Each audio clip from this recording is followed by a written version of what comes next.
we're going to start. So I think Cheryl's going to read off the group rules first, and then I'm going to introduce you, or we can go around the room or Zoom and introduce one another to each other. So either way works.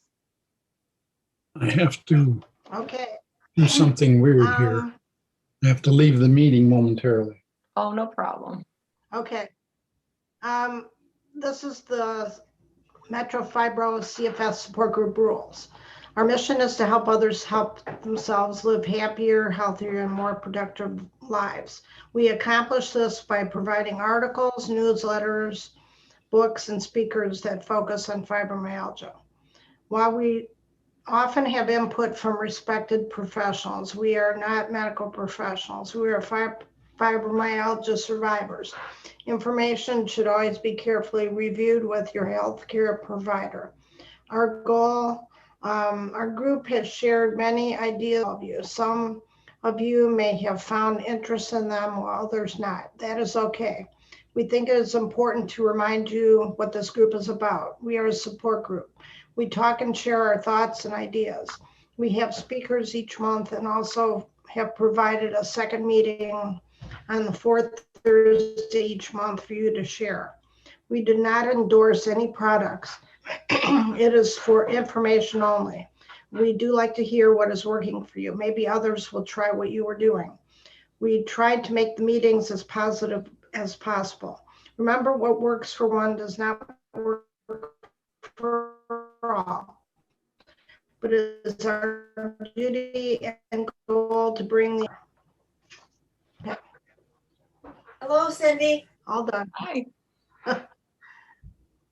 Okay, you're in. Yes, I'm across the room so I can watch you on the big screen. Oh, I can see you, Judy. How's it going? And Here's my husband.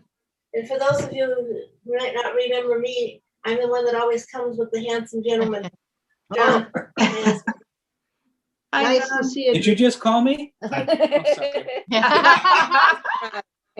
Well done. Yes. Well played. Home. Oh, this is a group. I love this group. So, Cheryl, do you want me to just introduce ourselves or just introduce the speaker? Go ahead. I'm Cheryl, by the way. I'm the VP. Hi, Cheryl. It's nice to meet you. I've had fibro for 26 plus years, and I've been a member of the group for who knows how long, a very long time. So, but take it away, Cindy. Okay. Hi, everyone. I'm Cindy. I had fibro since I was in my mid-20s. I'm 37 now. I probably had it longer than that. I can't remember, but I know I was clumsy as a child quite a bit. Fell off my bike, hit my head on. Oh, it's a long story, but I was always clumsy. So I joined the group back in 2017, and then I guess I became vice president in 2018 or so, maybe 2019. And then June of last year, I was promoted to president, and Cheryl is my backup person. She's my cool vice president. She's awesome. She's been very helpful. So, and I love this group, so I'm glad to be a part of it. I guess Janet. Hi, my name's Janet. Yeah, and my husband Robert, but I'm the one that has the fibro, and I probably had it since I was maybe in my 30s. We were trying to have children, and when I had some shots and things, people said, gee, it sounds like everything you've got is a fibro condition.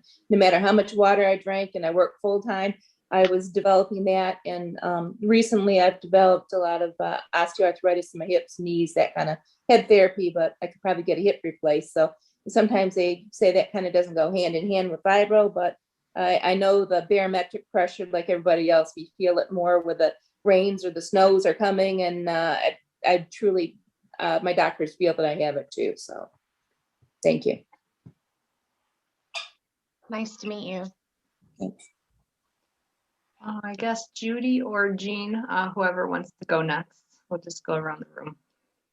I can go next. I'm Jean Krause, and I've had fibromyalgia since I was about 18, and nobody knew what it was back then.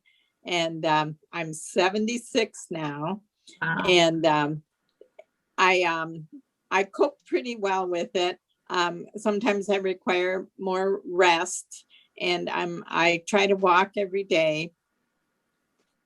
And I'm interested in functional medicine. That's especially why I joined the group today. And there's always new ways to make yourself feel better. So it's always good to learn those. Oh, nice to see you. Yeah, nice to see you too, Jean. It's nice to put a face, to a name instead of just typing back and forth with emails and stuff. So Right, right. I'm glad you're here. Judy. I think Judy's next. I was, I suppose diagnosed before they knew the name of it by Dr. from Ann Arbor. Said, I know what you have, but I don't know what to call it. And I guess it was also chronic fatigue. At this point, I'm also struggling with some back problems and some knee problems, and mobility is very difficult and painful. Nice of you to join us.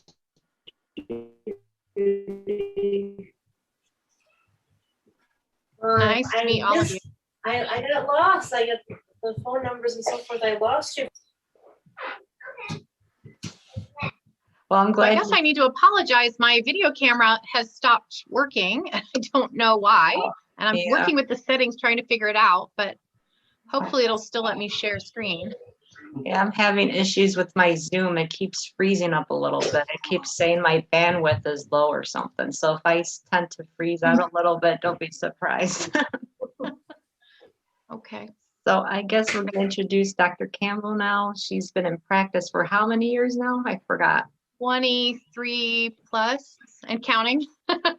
And you're from Clarkston, correct? I live in Clarkston now. I'm You may actually have originally to- from Florida. And I came to Michigan for residency and fell in love and stayed. Select. This is the first one. We That's have what they're on nice now. seasons Then here. you will select this Yes. one from. Absolutely. It's behind beautiful. the screen. And it's a great place When to you raise shrink it kids. down, you'll see this. And your specialty But is it's the same functional password medicine. every So time. whenever you're ready, you can Upper start E, talking about it 7, and lower educate D, We need people. to- B, We might lower need A, to lower turn A. off somebody's Okay. microphone. Right. They're Right. talking in the back.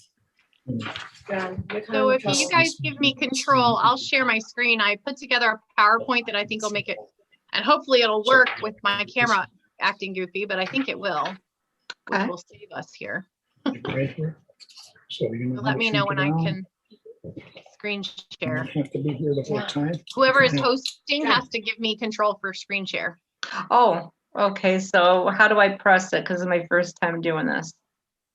Okay, so if you take your cursor down towards the bottom of the screen, you'll see some icons down there: participants, chat, share screen, record, reactions, things like that. You should be able to go under share screen, and it should let you share it with someone else.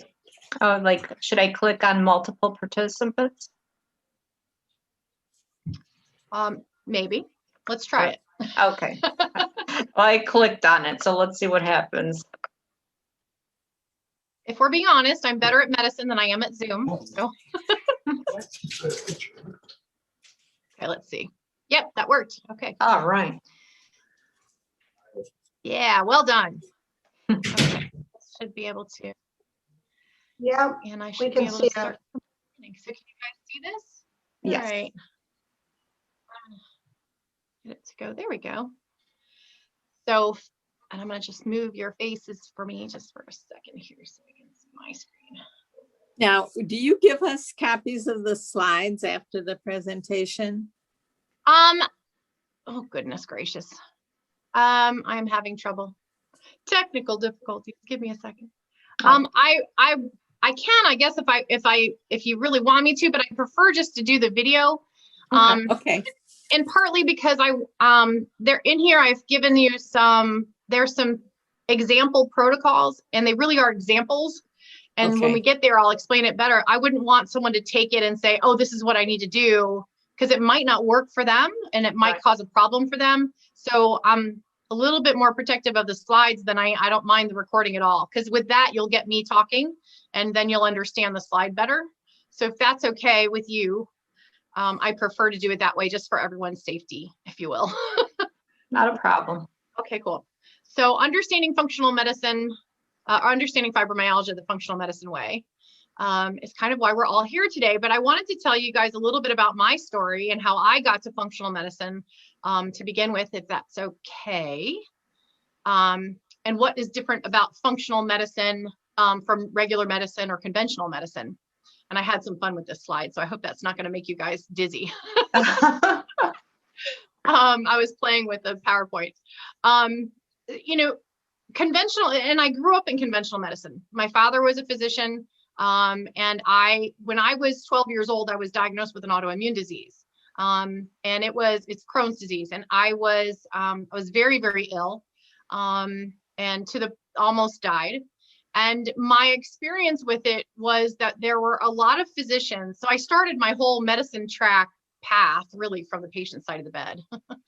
And I'm going to tell you a little bit more about my story in a minute, but the thing that is different about functional medicine, the conventional medicine, is the focus on the root cause. With conventional medicine, we as physicians are taught, you know, a series of symptoms, some lab work, and you make a diagnosis, and then here's the pill to treat it. Yeah. Or here's the modality to treat it. And that's really all we get. And even as an osteopathically trained physician, and, you know, if you know the difference between osteopathic training and MD, osteopaths come to it with a more holistic view from the beginning, and understanding that structure of the body impacts overall health, and understanding that mind and spirit also impacts that. And so that's part of my osteopathic training to begin with, but really interesting that it didn't go any further than that, right? So I got the hands-on treatment skills, much like a chiropractor, not the same, but similar, just for the ways of thinking, and that sort of holistic view, but it never went any further than that. I still just got the same kind of training that the MDs got, as far as, you know, this is the group of symptoms, here's the medication that you use to treat it, here's what you look for, here's the complications, you know, and that was kind of it. And I think that we're really missing the boat in medicine. And as during my training, I started off as a DO, obviously, and I was in internal medicine and emergency medicine dual residency. And I really didn't love the internal medicine piece at all, because nobody got better. I was in the clinic and no one ever got better. I loved my patients. They loved me. I saw them. I hugged them. We had great interactions, but I always had to write them, you know, their medications every time. It seemed like they never really got better. It was just kind of like a slow decline. And that really just, I didn't want to practice that type of medicine. So I dropped that piece at that time, and I kind of went into emergency medicine. And because that was the other side of my training, and there, you know, you're saving lives. So I really felt like I was making an impact, and that was great. But in my own health journey, I found that there were a lot of things that I started doing that were lifestyle changes, and I found some research that helped me with some dietary changes, and I found some amazing results. And the further down the road I got, the more I realized there was so much more to medicine that I wasn't taught and that I needed to know. And at some point, someone pointed me in the direction of functional medicine. And I realized that that was really where I belong now in my journey. And it really has to do with mapping out a patient's history, you know, everything that has happened from the time you're born, and some would argue even before you're born, actually impacts your health for the rest of your life. And that story helps us to understand how we got where we are. Almost like if you're climbing a mountain, or you're walking a trail in the woods, and you turn around and you look down the mountain and you can see where you came from, right? And how you got where you are. So it's really that same kind of idea. How did we get here? So in functional medicine, we don't care nearly as much about the diagnosis as we do, how'd you get here? What's the reason you're here? What's the root cause? What do we need to do to fix it? And we understand that the body is beautifully made. Really, there are so many healing modalities that the body has to keep itself healthy. And if we can figure out where the root cause is and address it at that level, then we can allow the body to heal itself. And that's really the idea behind it. improve our symptoms, kind of begin that reversing of some of the disease progression. And if we're lucky, actually reversing the disease altogether. And I'm not going to say and claim that I can heal everyone, and that's not the thing. But functional medicine really has made a huge impact in my own life. So now I told you that I had Crohn's disease, and I was diagnosed when I was 12. And at the age of 13, I was in the hospital. I was in critical care. I was in a coma for several days. And when I woke up, there were surgeons who, and I think it was 2 weeks away from my 14th birthday. And the surgeons told me that if I did not have this, they wanted to take out my entire colon. They wanted to take the whole colon out and give me, if you'll part, I don't want to curse, but I used to call it a poop bag with another word, because I didn't want it. And I didn't understand how taking out my entire colon was going to heal me or help me to live. But they told me I would never make it to my 14th birthday without that surgery. And I learned a lot about how not to be a physician by my time in the patient bed, and the things that you really shouldn't do or say as a physician. And I was really appalled. And I was only 13, but I was pretty sassy. And I was very lucky because my dad was he was a dentist, and he was part of the dental school for the University of Florida, Shands Hospital. So I had access to the medical school library, and I had my parents pulling articles for me. And so I was sitting in my bed reading the articles and then explaining to the physicians why what they were telling me wasn't making any sense to me, and could they please explain it? And they couldn't really give me a good reason why taking my colon out was going to save my life. The problem being that it wasn't curative for Crohn's, so I would get sick again if it's really a chronic disease that lasts forever. So then I have no colon. Now what are you going to take out? My small intestine, right? And then a little bit more and a little bit more. And pretty soon I won't have any intestine left. And how am I going to get nutrition?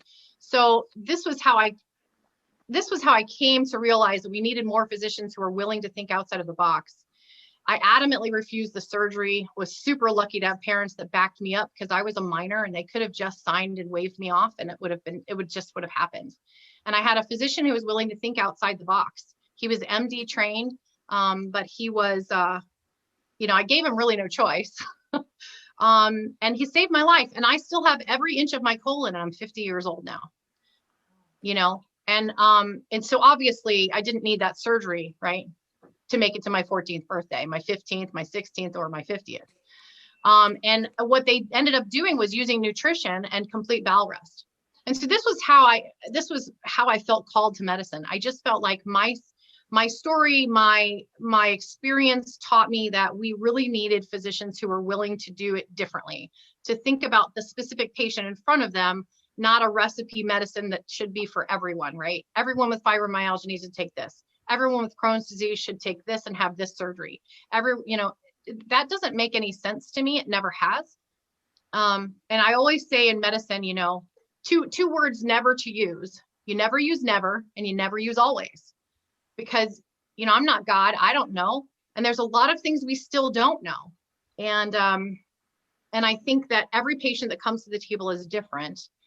And what I found in my functional medicine practice is I could have 10 or 15 people come to the table, all diagnosed with Crohn's disease, most of them on the same medications, and they would all have different root cause when we got to the bottom of it.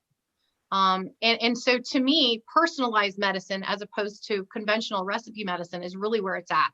Personalized to you, to your body, your story, your history, and what is happening with you in your environment, and it all impacts your health. And so that's really where functional medicine has its power, is in personalizing it specifically to what is happening with you, and understanding that your emotional health, your job stress, your marital issues, your children driving you crazy, your chemicals in your environment that you may or may not have control over, all of those things impact our health. They impact our hormone release. They impact how our body responds. And our DNA, of course, is part of the picture, but we're not defined by our DNA. We're really defined by that area called epigenetics, which is where our DNA meets our environment and what's happening with us. And when you look at twin studies, that becomes really powerful, because you can see identical twins that have, one is very, very sick and has all these diseases and the other one's perfectly fine. And that's borne out in the literature multiple times. And that tells me clearly DNA is not the only thing, right? It's not the only piece of the puzzle. So we really have to put the whole puzzle together. And that's what functional medicine really is all about. And trying to, you know, there's a place for medications. Absolutely 100%. Medications can save your life. Medications can make you feel better. But most of the time, my other experiences, most of the time, chronically being on medications tends to lead to side effects of those medicines eventually, which tends to lead to another pill, which brings more side effects, which also another pill, and then down the road, interactions between the medications that creates more health problems. And it becomes this negative cycle that we go rolling downhill. And it's almost like a flip of the switch, where just at one, you know, you're doing okay, and then all of a sudden you just start going downhill because your body said, that's it, I can't take anymore. And so my goal is always to try to optimize our own body's biochemistry and try to use that to decrease the number of medications we have to take, improve pain, and use lifestyle interventions as well. So that is, I hope that kind of explains what functional medicine is and kind of who I am when I come to that picture. And if anyone has any questions about that, you can ask me that now, and then I'll move right into fibromyalgia. Well, I have a question. Yeah. I mean, I don't know that much about functional medicine, but and this is just new to me. But it almost sounds like, from what you've said, like, wouldn't it take psychological or psychiatric intervention? I mean, you're saying it's not, everything isn't caused, you know, some of it goes back to things that have happened to you in your life. So that sounds like counseling to me, but is that an incorrect judgment? Well, I think it depends on the patient. So if there's a large source of trauma, so maybe there's something traumatic in childhood, right? That has happened to the person, and maybe they're holding on to that emotionally, then yes, I would say emotional work would be a good idea to help their health. On the other hand, and this is something we'll cover in a minute, with fibromyalgia, the other flip of the coin is that sometimes what's happening in our body is actually the cause of the psychiatric or psychological issues. So it can go either way. Sometimes it starts in psychology and ends in the body, and sometimes it starts in the body and affects psychology because it impacts our neurotransmitters in our brain. Does that make sense? So yeah. Mm-hmm. So we make our neurotransmitters, 3/4 of our neurotransmitters are actually made in our intestinal tract. So if you take that and then you take the impact of nutrition, and if you've heard of microbiome, like the little bugs that are supposed to be in our GI tract versus the ones that are not, have you heard of that before? Yes. Mm-hmm. So if you have any kind of imbalance in the GI tract, that can actually create a psychiatric disorder, because it impacts the ability of the GI tract to create those neurotransmitters that make the brain work. It's pretty crazy. It's pretty cool, but they call it the gut brain axis because they impact each other. Oh, I just wanted to, I don't want to interrupt you guys, but I just got a notification saying that the meeting will be ending in approximately 10 minutes. So I guess we have to like wrap up in another 5 minutes or so before we move on to session number 2. That'll actually be perfect timing, because we'll jump right into fibromyalgia specifically from a functional perspective afterwards. So. All right. So if you have any other questions on those lines, then we can just ride this out. Christina, where is your practice at? Right here. I'm 100% telehealth. Okay. So, and not to say that I wouldn't want to meet you in person, but I do a telehealth practice, mostly because I rolled this practice out during COVID, and it wasn't a good time to open an office. Down the line, I probably will have a brick and mortar, but for now, this is the best way for me to get to as many people as I can. Now, help do as you many as I do can. blood testing on people to, or is it strictly just what the patient tells you as far as history? Is there any type of like x-rays or blood work done through you, or is it? Yes. So I take an extensive history and then I use that and talk to the patient about the history to get a better feel. And then we order labs based on that to try and get to the bottom. Everything I do is based on science. I won't treat because I think this is the way. I want to know, is it the way for you? So I want to know what your body is doing. And the number of times that I've been surprised by the lab results is, I mean, it's almost 90% of the time. Like I would think based on what someone is telling me that the labs will turn out this way, and they don't, they turn out a different way. And it all comes right back down to that same concept that everyone who comes to the table with a diagnosis, what is the root cause, can be totally different. So yes, I do a ton of labs, a lot of them. I do try to run as many as I can through Quest because I am a cash practice. The insurance companies, yeah, I'm a cash practice. The insurance companies just, I can't be told what to do anymore. I just can't handle it. So the patients just don't do well when I'm time limited and when I can't do what I know is right. So I just stepped outside of the system so they could stop telling me what to do. But I do run labs through Quest as much as possible so that insurance covers most of that. And then there are sometimes, labs that we do that are functional medicine labs that Quest just simply doesn't do well. And those are, I work with companies that will send them directly to your house. You give whatever samples, you put it right in the little box and put it right back in the mail. So it's really convenient. And as far as x-rays and MRIs, it really depends on like what we're talking about, what's going on. I can order those things for sure. But most of what I do is based on the biochemistry of the body and less on structure. Now down the road, my intention is to use my osteopathic skills as well and do some hands-on therapies. I'm also a laser practitioner, and laser can be amazing for fibromyalgia, along with other things. So, yeah, but that's not here yet.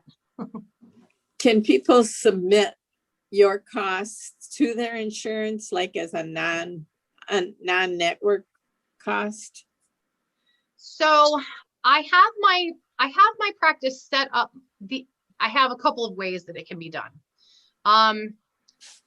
Ideally, the best way is I have a 4-month program that's for my new patients, and it's completely in depth. You have access to me 24/7 pretty much, with texting and with question and answer sessions weekly. And I'm always educating every week. And I have a private area of education for those patients. And those patients do the best because they have me, they have all the support they could possibly need. And there's never a question that goes unanswered. And those are the patients that do really well. The problem with that is it's a one-time fee for the 4 months, and insurance does not understand that. Because I do weekly visits. I think it's 3 90-minute consults, 2 30-minute consults, and then the weekly Q&A. And they don't understand having me bill for all of that at once, and they just deny it. So it's not worth doing it. I do take HSA and the health savings accounts though.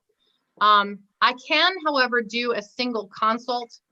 What I found as a patient when I was looking for my own functional medicine physician to help me is I would go to the office and they would charge me for the single visit, and then we'd order a bunch of labs, and then nothing would happen for 6 or 8 weeks till the labs came back while I was still suffering.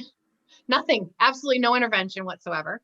And then the labs would come back and I'd go back and I'd pay my next consult fee, and they give me a plan and some things that they wanted me to do, and then they set me free for 6 months to go do it on my own. And I had no way of asking questions. And I'm a physician, I'm a pretty smart girl. But I felt like I'm the patient here. I'm not the physician, I'm the patient. I should be able to be the patient. And I don't know what she's thinking when she puts together a plan for me. how do I know? And so now I have questions about what she said and what she asked me to do. And I have no way of getting those answers without consulting with her again. And now I just feel like I'm spinning my wheels. So that was why I set up the program the way I did. I didn't want anyone else to go through 6 weeks of no help. First of all, should never happen. I mean, that's time wasted as far as I'm concerned. And then once you have the lab results, you dial it in. But you know, your patient should be able to ask you a question like, hey, you wanted me to take this supplement at this time. Is there a reason why that time? Can I change it to this? This is more convenient for me. What about this? Or this is how I'm feeling today. Is it because of the supplement? Should I be doing something different? And you can't get those answers in some of the standard functional medicine practices. So yeah, I've gone from conventional medicine to functional medicine to making functional medicine better. And that's where I'm at. So can I do a super bill that you could send to insurance? I can for a single consult. However, with Medicare, I have not done the opt-out because I am an ER doctor. And so I will get myself into trouble if I try to do it with Medicare patients because I haven't opted out. And so if I try to bill them cash, I'll be called a fraudulent physician and lose my license. So it gets really dicey because I still work in the ER from time to time, so I have to be Medicare available. So it makes it a little bit more difficult. I don't know if that answered your question. The short answer is no. The long answer is I wish. And I do everything I can to save money in every way. And I do take health savings accounts. And that's probably the best way to do it with me, if you can. We're down. Okay, if you give me control, I can do that. I will share my screen again. All and in right. the meantime, I will show you, Cheryl, what I take. This is what it looks like. So it looks like this. It looks like a little syringe, right? All right. Can you see? I'm trying to show you where the numbers are. Well, anyway, each one of these has a number on it. Can you guys see that? Yeah. Mm-hmm. Yeah. So each one of these has 30 doses in one, and it's got this little wheel that spins, and a half turn is one dose, and it comes out to paste. So it's straight. I don't know if you guys can see this. I hope I don't squirt my computer screen. Oh, Sometimes it comes out fast there. So that's And what what do you do with the paste? put it right under my tongue, Ah, okay. just like that. Okay. Don't waste it. So is that a Canaway product? Mm-hmm. Yeah. Okay. And in transparency, I am a rep for the company. So, but I became a rep for the company because it absolutely saved my life. So, so I don't want to be misleading anyone. People have so many misconceptions. Yeah. That it's crazy. I mean, it's a plant. Come on. It's better than meds. I'm sorry, but You're absolutely right. You're absolutely right. You're absolutely right. I'm trying to get off of my meds. You know, I'm just tired of it. Side effect after side effect, you know, it's like, I don't want to, keep taking crap, especially pain meds. I don't want to take them. So If it makes you feel any better, I was diagnosed at the age of 12. I was on probably 8 medications 10 years ago. I'm on 0. None, 0. For the last 2 years, I've been completely off all of my medicines. I have no symptoms of my Crohn's at all, 0. wow. I would tell you that I don't even think I have it anymore. I mean, it took me a long time to get here. And a lot of like digging and,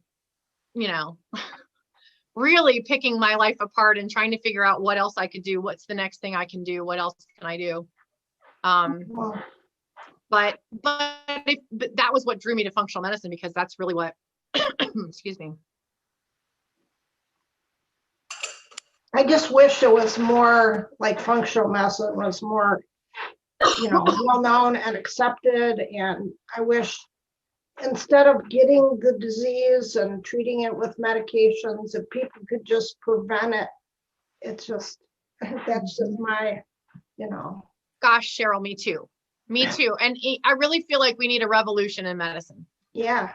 Well, Again, please don't publicize this video, but No, but no, no, I do. We do. I am an RN. I quit doing nursing because I was tired of giving medicine to people all the time. You're just putting a Band-Aid on it. That's just right. Absolutely right. You're absolutely right. I'm exactly feeling the same way. That's kind of how I got where I am now. And yeah.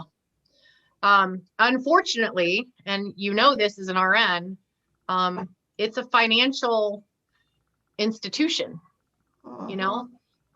Illness and sick care is what makes, financially speaking, a lot of companies a lot of money. So they're invested in keeping people sick, and that's unfortunate.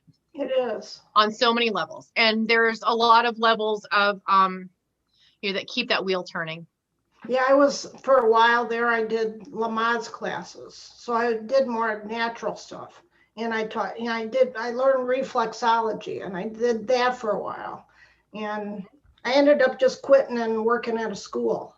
So, because I could teach people and help them out that way. So yeah, I get it. All right, well, let me jump in because I know we're going to run out of time, and I didn't make this talk very long, but we're having such great conversations. So this is kind of where we were. So reducing neural inflammation is super important. Improving sleep. Deep sleep is the key with fibromyalgia, especially because that's the area where you have to have your serotonin. And here's a gene right here. Increase your serotonin to help improve your deep sleep. Reduce your pain, which decreases that substance P, and that will interrupt the cycle. So that's kind of the idea behind what we're going to do. And then lab testing, we're looking at nutrient deficiencies. We're looking at the GI tract. And I know I mentioned that a few times. The GI tract is so integral for our health because, as I said, not only is it where we get our nutrition, and if there's inflammation in there, we're obviously not going to absorb as well. So you're not going to get your nutrients the way you need to. But also because 3/4 of our immune system, most of our immune system is in the gut. That's our first line of defense. And so when you look at the past year and the media that is focused on masks being the first line of defense, and then you look at this and you realize that that's really not the case. The gut is the first line of defense, and we really have to get our gut in order. And the other thing with the gut is the 3/4 of our neurotransmitters. So our brain function depends on our gut working, and vice versa. And it's actually, since you're a nurse, Cheryl, you'll understand this. It's actually connected by the vagus nerve. You remember the vagus nerve? That innervates pretty much everything. It comes out of the brainstem and it innervates everything, including the heart and all the major organs and all the way down in the intestines, right? And so that's where when you hear phrases like, I had a gut feeling about something, and there's a lot of our language is based around this connection between the gut brain, and I don't think we even realized it, right? Or I had a pit in my stomach when, or, those things are because my brain knew and my stomach felt it. And it's because we're connected through that vagus nerve. It's kind of interesting. Anyway, we also, I mentioned this earlier, testing for stealth pathogens and chronic infections. Candida is very common with fibromyalgia and can be part of the inflammatory trigger and is fairly easy to test for. Food sensitivities can be a piece of the puzzle as well. Thyroid hormone, in particular with fibromyalgia, T3 in particular, can be an issue. Mitochondrial dysfunction. And so just to explain, I don't know if you guys know what a mitochondria is, but it's basically it's the energy center of the cell. It's kind of like the engine of each cell in our body, and every cell in our body has mitochondria. But we have some organs that are more dense with mitochondria than others, and they're usually our high functioning organs. The heart and the brain in us humans is where we have most of ours. And that kind of makes sense. But every cell has mitochondria. And so when you don't have mitochondrial function working, it's dysfunctional, then your cell doesn't have energy to work. And if the cell doesn't have energy to work, then the cell doesn't work. And if it doesn't work, it doesn't do its job. And if it doesn't do its job, you feel bad. Does that make sense? So mitochondrial dysfunction is key to our health. Going back to the T3, Yes, ma'am. I recently had to have my thyroid removed because I had a cancerous nodule.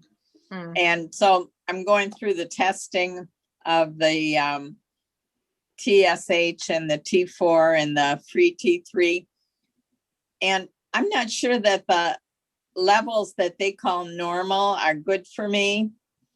And I don't know if you have any insight into what if free T3 is supposed to be different for everybody, everybody's different, or if there's a better range than what they usually have. So that's a great question. And what I find is that there's conventional medicine lab values, and then there's functional medicine lab values, and they're often different. When we talk about thyroid hormones, it's not a level of a single hormone has to be. So in conventional medicine, it's kind of like, okay, if this is in the range, then that's good. If this is in range, then that's good. And if it's not, then we fix that. But the truth is, it's really a dynamic process. It's not just, T4, T3, reverse T3. They all work together. And there's also feedback signaling to the brain, to the pituitary gland, and to the glands that produce these hormones, the thyroid gland. And they took all of your thyroid. Do you have any left? No. None left. None left. Okay, so that's going to be, well, and I get it. I mean, you kind of have to take the cancer out. I get that. But it will be a problem for you because you're going to need to be maximizing. They're going to need to have close monitoring all the time and be maximizing. And then the other thing is, I would highly recommend Armour thyroid or the natural thyroids as opposed to the synthetics, Right. because they better mimic the body. Armour. And where does the Armour thyroid come from? Is it from an animal or? I believe it's bovine, but don't Yeah, quote that's me. what I was thinking. Don't quote me. Okay. Yeah, so you're going to want to find a practitioner who does thyroid hormones regularly and who is familiar with bioidentical hormones. That's what you want. Okay. Don't Thank want you. synthetic hormones. Yes, ma'am. I had a question. Yeah. It sounds like what I'm thinking you're saying is that everything is really coming from the gut related to fibromyalgia. It can be. It can be. So 77% of people with fibromyalgia have an underlying small intestinal bacterial overgrowth. I mean, that is a huge number. So it can be, but again, I will say, I never say always, and I never say never. Everyone comes to the table with a different underlying root cause, and it's all about figuring out what your specific root cause is, because yours may be completely different than Cheryl's and completely different than Cindy's. You know what I'm saying? Right. And I know that goes against the standard medical way of thinking, and it takes a minute to really grasp that, to understand that.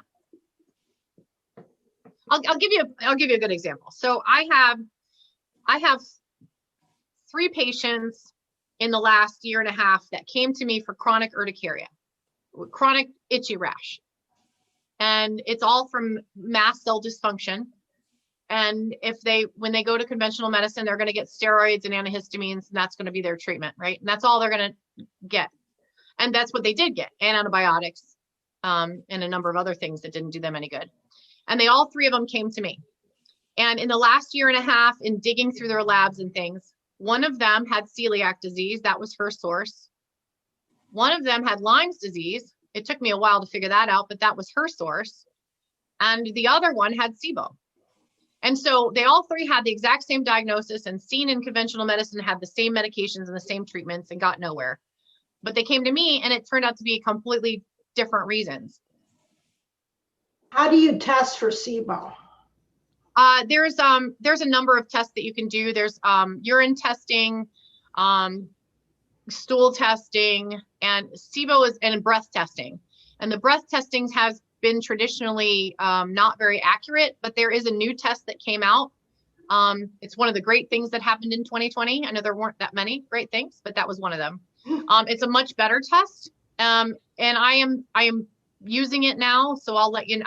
I've only used it a handful of times yet. So, but my understanding is based on the research that's gone along with it, it's much more accurate and much I just better. have a feeling that's one of my issues with, because I'm on Prevacid and Pepcid, and they just keep wanting to give you more. And, Right. you know, you try to get off of them and it's like, oh my gosh, you know, chronic hoarseness. And, you know, it's like, all they do is want to give you more meds. It's like, Yeah. I don't want them. Yeah, I completely get it. And in part, it's not out of, you know, malice from the physicians. It's just No. out of lack of knowledge. Yeah. Right. It's I'd a lack rather of knowledge treat- and poor training, right? I'd Yeah. rather treat the gut and take care of it, you know, than. Yeah, I get it. So let me scoot through some of this. I don't know if you guys can stay late or not. I could stay a little bit late if I needed to. But some of the things we already talked about, so I'll fly through those. The broad spectrum phytocannabinoids, we talked about that. Anti-inflammatory foods, so some dietary changes. A big thing here is gluten. When I gave up gluten, I found out I didn't have to be in pain every day. That was actually one of my first realizations for myself, that I didn't have to be in pain every day. I lived in pain every day of my life for over 30 years before I figured that out. And when I gave up gluten, it was because of completely of vanity. I was trying to lose weight after the babies, and somebody told me if I gave up bread, I'd feel better and I'd lose weight. That was how I found out. But thank God I was vain. I guess thank God for my vanity, because without that, I wouldn't have found that, which led me to the next thing and led me to the next thing. That was part of the process for me. So gluten is a big one, and they hide it everywhere. They put it in French fries. You can't even buy an organic rotisserie chicken without gluten in it, because they put it in the skin to make it crispier, because they want you to buy the crispy one is what people like. So they put it in there and then you buy theirs. So you really have to become a detective. And it gets a little frustrating. I'll tell you, I was really disillusioned for a minute, until I realized, you know what, it's just one more problem I have to solve, and all I have to do is solve it. I can't solve all the problems of the world, but at least I can solve mine, right? So once I got my mindset there, it was better, but I was pretty disillusioned there for a minute. Fixing the gut, and we talked about that. 5-HTP is a serotonin, can increase serotonin. Now, here's the thing about it though. Don't go just buy it, because there are some medications that will react with that poorly. So that's why I say, like, I don't want to just give my slides, because some of this stuff, if it's not done under consultation, could really be damaging, and I don't want that for anybody. Melatonin is phenomenal for helping with sleep. And again, it can be an art to doing it right in fibromyalgia, because there's so many struggles around sleep. But a short release and a controlled release, combining the two, has been something that has worked very well in some of my patients. And then changing, adjusting when you take it to make sure that it helps you the most. And sometimes it's just playing with it a little bit. And melatonin is an incredible antioxidant. It is one of the most highly antioxidant supplements that you can take. So it's kind of a double whammy for you, which is a positive one. Are there any downfalls to taking melatonin? Yes, because melatonin is part of our circadian rhythm. And yes and no. I would say making sure that you're doing it right, and maybe in consultation with someone that knows how to do it would be helpful. I wouldn't say there was a lot of drawbacks, but anything that impacts your circadian rhythm can impact other hormone releases. And that's probably a whole talk on its own. But maximizing your melatonin by decreasing, we'll talk a little bit more about it, but decreasing blue light exposure at night, and screens, essentially screening electronics, phones, texting, TVs, smart TVs, stupid TVs, they're all blue light. So that's some of the lifestyle changes, and I'm going to talk about that in a minute. Vitamin D is huge. Really important to have your vitamin D levels be good. And what conventional medicine thinks is good is 30. And I will tell you that's still way too low. I like my patients to be near 100. The Institute for Functional Medicine will tell you they want it to be between 50 and 80. I personally love 100. I go for 100 because we all live in the Midwest and it's going to go down. So if I can get you to 100, we're doing pretty good. As long as I make sure your K2 levels are accurate. And when we talked about, someone mentioned, I'm sorry that I forget who mentioned having osteoporosis and some issues with bone density. K2 is what tells calcium where to go. So if you're giving, and this is conventional medicine, we'll give vitamin D and calcium to people who have bone density issues, but they don't give them the K2 and they don't give them the magnesium. So if you don't do the whole thing, you're not doing anyone any favors, because now you're telling, vitamin D is telling calcium to go into the arteries, and now you have a heart attack or a stroke instead of increasing your bone density. So again, these are natural things, but they really have to be done right. And it requires understanding the whole biochemical picture. So, but anyway, so whenever you're talking about vitamin D, you have to make sure you've got your K2, your magnesium, and your phosphorus correct first, before you ever think about adding calcium. And most of the time you don't have to add calcium, because if you get those things right, calcium you'll get out of your diet, plenty of it. You just have to have the K2 to put it in the bone. So I just throw that out there. But increasing your vitamin D will improve your sleep. It will decrease your risk of autoimmunity. It'll decrease your pain. It's an independent risk factor for COVID. Did you know that? There's a wonderful study that came out showing that a vitamin D level less than 35 is an independent risk factor for secondary after effects and for high morbidity and mortality with COVID. So it's actually, vitamin D is a hormone that impacts, it's like a master hormone. It controls our immune system. It controls a lot of things in our body. So it's really important that we get it right. Sleep hygiene is kind of like that, just like regular hygiene, taking a bath and, staying clean. Sleep hygiene is always doing the same process every night.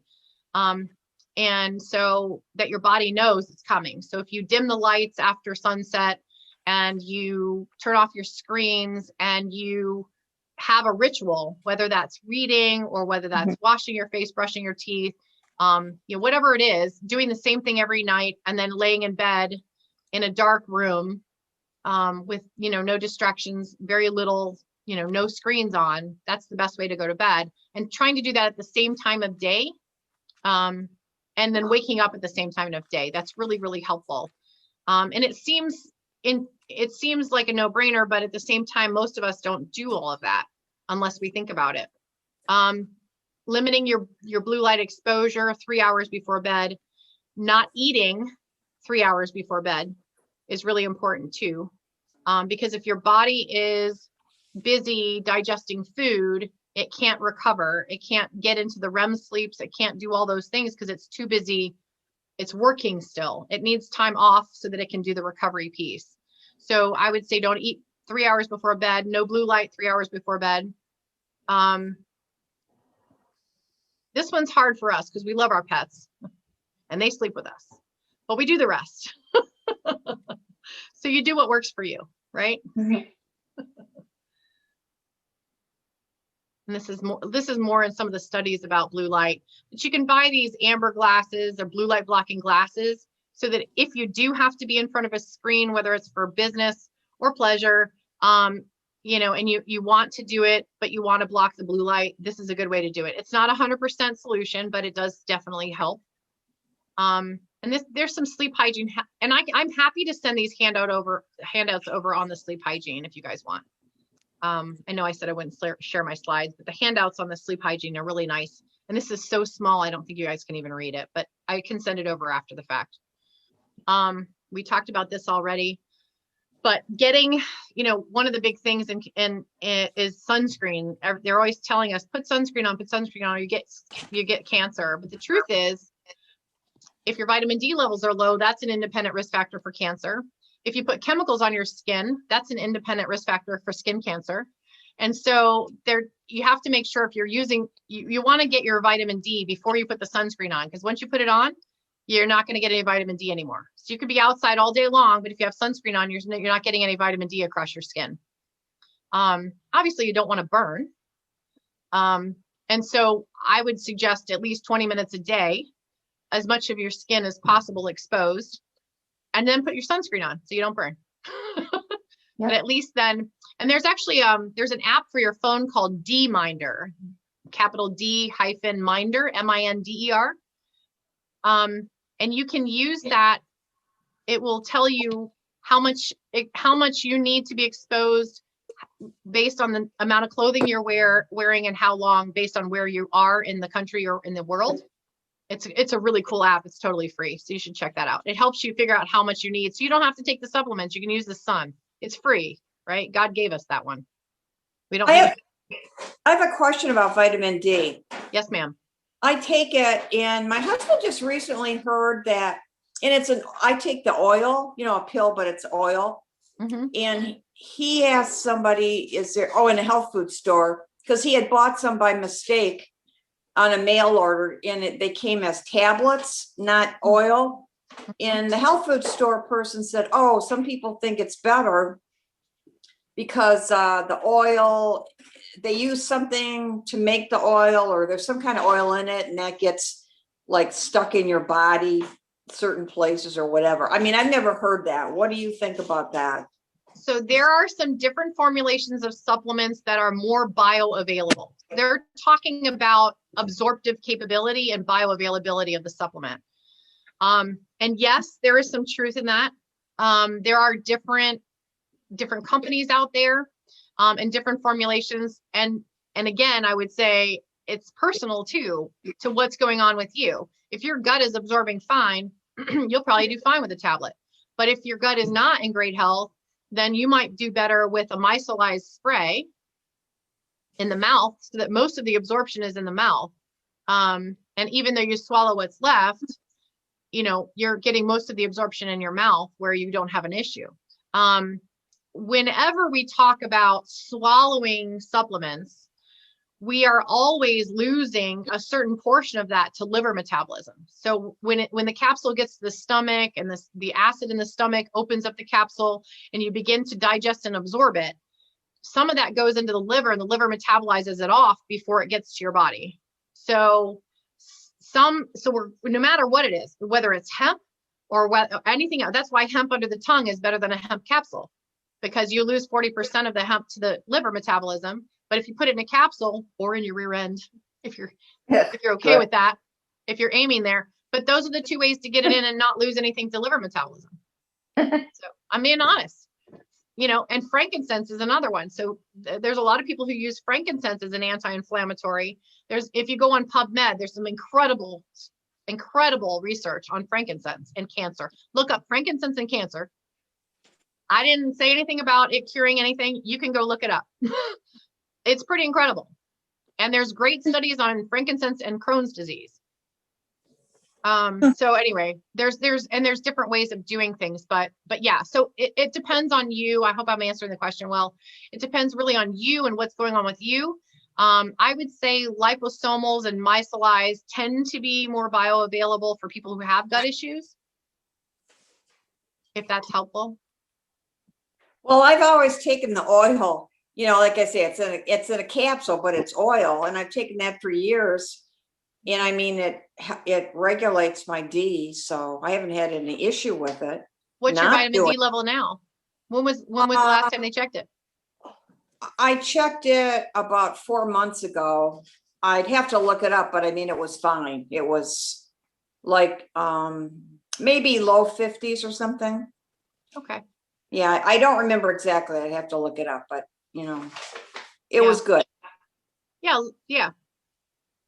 That's not bad for 4 months ago. No, yeah, it was around. And it'll go up in the summer a little. Yeah, yeah. Okay. Okay, thank you. So yeah, you bet. So one of the things that goes on when you have chronic pain is that you're always in a stress response. We talked about that sympathetic nervous system, and cortisol can create an adrenal fatigue type syndrome. And so these are some herbs that can be used. You can usually get them at a health food store. I will tell you, what I have found is pharmaceutical grade supplements tend to be the best. And with my patients, I offer all of them at 20% off. So you can't get them cheaper anywhere else. And that way I know when people work with me that they're always getting the best quality supplements. I never have to worry about it because they get them so much cheaper with me. They buy them with me and then they get it. they get the good stuff. I would definitely say don't buy your supplements off Amazon, because while some suppliers that work with Amazon are trustworthy, some are not, and you can't prove it unless you lab test it before you take it when it gets to your home, and you're never going to do that. So I would say Amazon is not the place to buy supplements, and I know a lot of people do that, but I would not recommend it. What brands do you use, say, of ashwagandha? I like my favorite brands are Numedica, Orthomolecular are some of my favorites. I like Claire Labs. It depends on the supplement. But I have a platform that I've put together that has all of my favorites on it. And I just let my patients on there and give them 20% off to make sure I just pass that wholesale pricing on. Do you ever recommend rhodiola? I do. Okay. Do you use it? Who's talking? I do. Every day. Is that Judy? Jean. Oh, Jean. Okay. I can't see your face, so I couldn't tell who was talking. Nobody's lips were moving. Oh, okay. I don't know why I can't see your face right now, but anyway, okay. Yeah. So these are just some, valerian is really nice. And it's also nice in a homeopathic. So this is if you were taking it as a supplement, as a plant medicine, but there's also some homeopathic blends of valerian root, which if you're familiar with homeopathy, they're much lower doses, but they work really nicely. Energetics is a nice company that I work with, and they have a really nice homeopathic valerian root blend that's nice for sleep. Oh, Dr. Campbell, we're down to 8 minutes, 8 or Oh, 9 no. minutes left. I know. I'm sorry. We have a fourth one? Yeah, we do. I don't know if everybody Okay. has time for the fourth one, but we Well, can let me try and just get through some of these. So just to give you some ideas, you know, and it'll be recorded, so you guys can stop the recording on these pages. So just, you know, don't feel like I'm gonna kind of rush through this a little bit because I do want you to see the slides I put together for you. So these are adrenal nutrients. So whereas the others were botanicals and plant botanicals, these are more nutrient based that can also improve sleep. Magnesium is a huge one. I know we touched on that alongside vitamin D, but magnesium 3 and 8, specifically 3 and 8, this is one that crosses the blood-brain barrier really easily. And so this is a really great one for taking at nighttime to help with sleep and to calm the nerves in the brain. So you guys kind of get double duty with that. So, and that's one that all of you could take. I would never foresee, most of us are magnesium deficient. I think every single person on this call could take that safely without too much issue. So, and this is a sample. So this is that slide I was telling you about. This is a sample of something I put together for a different patient and specific to that patient. So these two things right here, GABA and 5-HTP, can be very helpful with serotonin. These are the GABAergic botanicals that we talked about. But these two you have to be really careful with because you can't take them all the time. Your body will become dependent on them. And really, if you're on other things that conflict with them, it's probably not what you would want to take. So just throwing that out there. That being said, if you work with a practitioner, these can be game changers, especially in the beginning when you're really trying to make some forward motion and stop that negative cycle. And then taking time for self-care and stress management seems like a gimme, but most of us don't do this for ourselves or feel guilty when we do, and we should not. It is part of being healthy and you know, and taking care of ourselves this way puts us in more of a parasympathetic state and changes that cortisol. Mm-hmm. So some great studies on mindfulness and meditation studies proving their effectiveness in different types of disease states. So I just wanted to show those. And forgiveness education, someone asked me earlier, about, I think it was you, Mary Lou, about psychiatry and counseling. And this is one of those things that goes to, you know, and I don't know, everybody's life is different, but many of us have traumatic things in our past that can cause emotional damage. In fact, I think you can't get to 50 without at least something, right? I think we all have trauma or things we've survived that may be something that we need to work on, myself included. And in fact, I'm doing this right now myself. So I can tell you this is very powerful, can be very powerful modality. And again, it's personalized. It's, if you need it, then it's something to try. If you don't need it, then you do what you do need, right? We talked about the mitochondria and the energy support. These are some of the nutrients that are really great for helping improve your cellular energy, which obviously improves everything. And here's your rhodiola right here. What's the difference between rhodiola and ashwagandha? They're different plants, and they come at the problem a little bit differently. So ashwagandha impacts your decreases cortisol. It puts you in more of a parasympathetic state as opposed to a fight or flight. And rhodiola really works more on the cellular energy level for calming things. Thank you. Yep. And then this is a super complicated, although it shows the whole picture slide. I love this slide.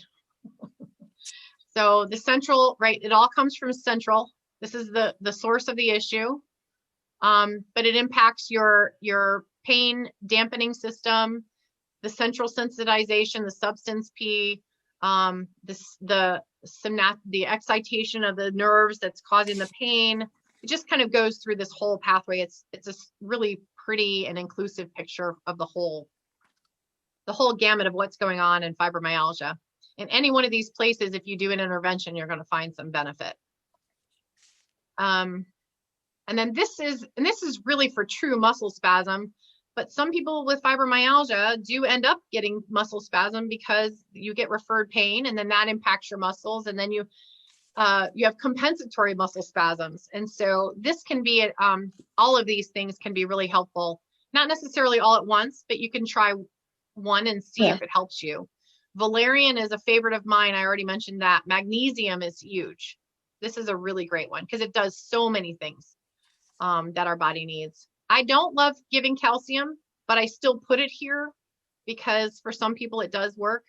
But it's one of the last ones that I typically will go to. Okay. And then this is the laser that I was telling you guys about. And it's a class 3B laser, which is, it means that it's not a class 4, which is what a lot of people are using. The class 4 tends to create thermal injury. So you have to be super careful.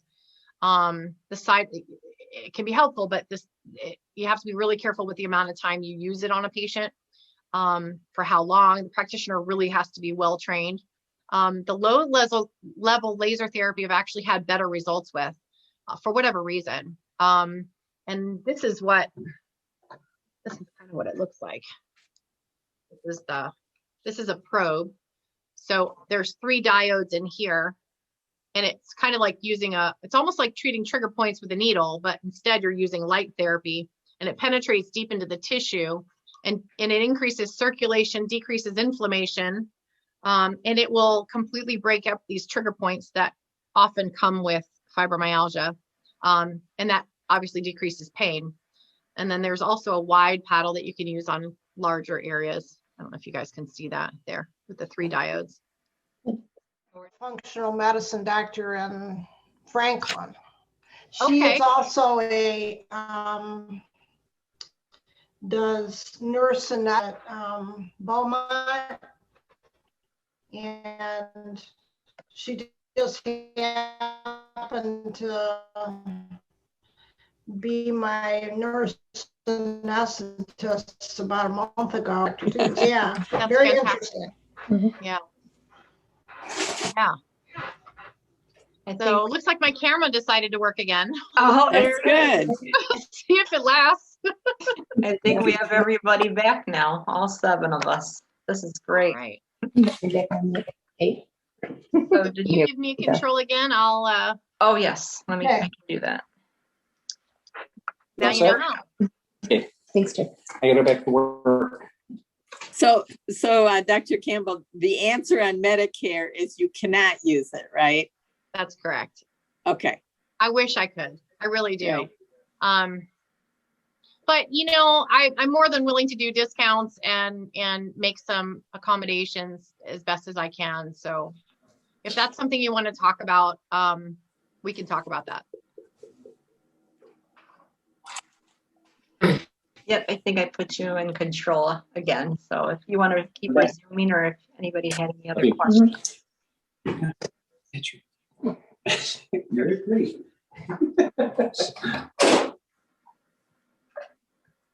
I'll apologize now. Sorry. I don't think you're on mute yet. I won't be on it. Okay. That's cute. I like that. So one of the things that ahead of time. conventional medicine, maybe we should mute all the others just for. Oh, okay. How do I do that? Unless you have a question, then you can unmute. That way there's no background noise. Okay, so Since I don't know how since to. we're recording, it'll be cleaner. Yeah, that makes sense. How do I mute everybody? Because that's another question I never did before. So usually if you go in the picture of them, there should be a way to do it, but I can only mute myself for some reason. So maybe the free version, you have to mute yourself. In Oh. which case you would scroll down, you'd pull your cursor down to the bottom and there should be a thing that says the video and the microphone. You Mhm. click on the microphone, it'll put a line through it and that means you're muted. Perfect. Everybody did it. Awesome. So unmute yourself though if you have a question, like don't hold on to questions. So yeah, I thought it was kind of cute, but conventional medicine has really misunderstood fibromyalgia, mislabeled fibromyalgia. And I'm sure there's several of you who've had it for a super long time. So I know that you've lived through this. I remember the first time I heard that fibromyalgia was even a thing.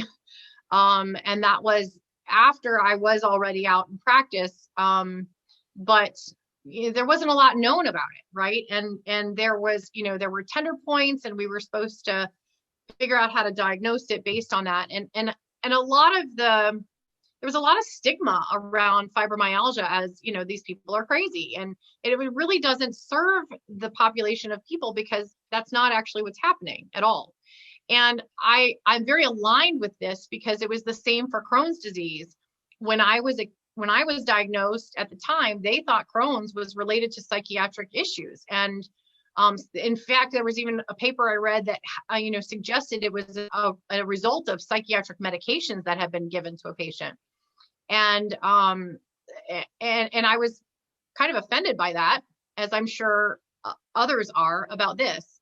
And as a person who decided to go to medical school, I had to keep my diagnosis under wraps. Like I didn't tell anyone. I suffered in silence.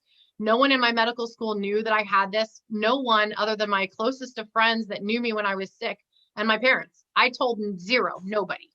I held it in. I suffered through all kinds of, issues without telling anyone. In medical school, in residency training, 24, 48-hour on-call shifts with Crohn's. The number of times I had to run to the bathroom with 4 pagers on my, and the pager would fall in the toilet and they thought I was like, no, I'm serious. Like I didn't do it on purpose, I swear. It's not okay, right? We really need to understand things better before we say, okay, it says we're crazy, right? And it's a big disservice to patients who are legitimately in physical pain. And this is another instance where it's an organic issue that's creating psychiatric problems because of the neurotransmitter issue. And that really is what happens in fibromyalgia, just like it is in Crohn's. So we have some similarities on that level anyway. So through the years, this is just this is based on a summary article on fibromyalgia. And if I'm going too clinical and too far over your head, holler at me because I'm happy to take it down a notch. But I think it's super important for a person to understand their own disease process because it helps you to figure out how to fix it, and what you can do or what you shouldn't do, both. So proposed etiologies over the years, I'm sure several of you have heard these things. because who was it that's had it for, was it 50 years? Who said that? Jean. So, viral etiology, was it a viral trigger? Is it problems with neurotransmitters? Is it hormone related? Is it based in sleep disorders? Is it psychiatric or psychological? Is it based in post-traumatic stress? Is it nutritional? Is it metabolic? And, there's articles on all of these things. And none of these are actually the whole picture. And the significant thing for conventional medicine, especially, where a diagnosis is super important, is there's no test for diagnosing it. It's really a diagnosis of exclusion. And I'm sure you guys are all kind of familiar with how difficult it can be to be diagnosed, and then have it understood. And then the other thing was, in the beginning, they had these tender points and they would give us a chart as a physician, and you would go and you would touch all these points. And if they hurt, a certain number of them hurt, then yep, they had fibromyalgia. And then at some point they decided that wasn't actually accurate. And so now doctors are confused. They're not sure how to diagnose it now. And as the science is coming out and things are changing, it makes it even more difficult. So this is those tender points you guys have seen before, I'm sure. And this is kind of where we're at now, which is tell me where you hurt, and I don't have to push on it at all. You just tell me. It's all subjective. But interestingly, when you look at the literature, and the slide's out of order, but that's okay. There's a lot of misdiagnosis. And then we talk about the medications over the years. The tricyclics, I think, were the first ones to come out that I remember. And they worked for a while, but over time, they kind of failed. And again, part of that has to do with what actually is the bottom line. And I don't think we knew that back then. We know a lot more now. But these are, I'm sure you're familiar with a lot of these medications. I know low dose naltrexone is that's a big one right now. That's all in fashion right now, for a lot of pain disorders. And it has its benefits, but it's not the end all be all either. NSAIDs, acetaminophen, muscle relaxers. I remember when, it was all muscular. So just give them muscle relaxers and some anti-inflammatories, they'll be fine. And that didn't really solve much for many people with fibromyalgia. So functionally, these medications are not really getting to the root cause. Now, can they help in the short term? Absolutely. But we really need to get to the root cause. And the big issue is making sure we're diagnosing correctly. So we're not giving medications for the wrong diagnosis and then creating more issues that shouldn't be there to begin with. And then also paying attention to medications, their interactions with each other, and any side effects that might be happening from those things, right? So those are just some things that need to. I have a question about the cyclobenzaprine Flexeril. Yeah. Has that proven to be helpful? No. Not even in muscular, not even in, and you can ask, who is it, Cheryl, that you have your friend who's a nurse anesthetist, she could tell you, even in patients who truly have muscular pain. Now, fibromyalgia feels like muscular pain, can feel like that, but it's not actually the root cause of, or it's not actually where it's starting. It's kind of how it feels, but it's not really where it starts. So you're actually using a medication that was created for something completely different. And when it was never FDA approved for that, they decided to use it as a muscle relaxant. That's actually how Flexeril became a muscle relaxant, because it didn't get approved by the FDA for something else. And no, I'll tell you, I prescribed it. I can't tell you how many times in the ER for people with truly muscle spasms. And I don't think it did much. No. Thank you. I think from a muscle spasm standpoint, the medication that did the best was Scalaxin, which nobody wanted because it didn't make you, it didn't change your brain feeling. It just changed the musculoskeletal feeling. So most people laughed at me and walked out when I offered them that. Anyway, so I thought this article was really interesting. So looking at functional fibromyalgia patients who are finally getting to a rheumatologist, and on their initial visit, only 34% of the patients were diagnosed correctly. So if you do the math on that, that means 66% of the time they're being misdiagnosed. So that's a huge number.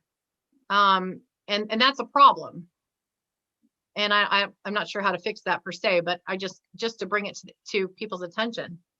And then this is a list of things that can look like fibromyalgia, but might not be.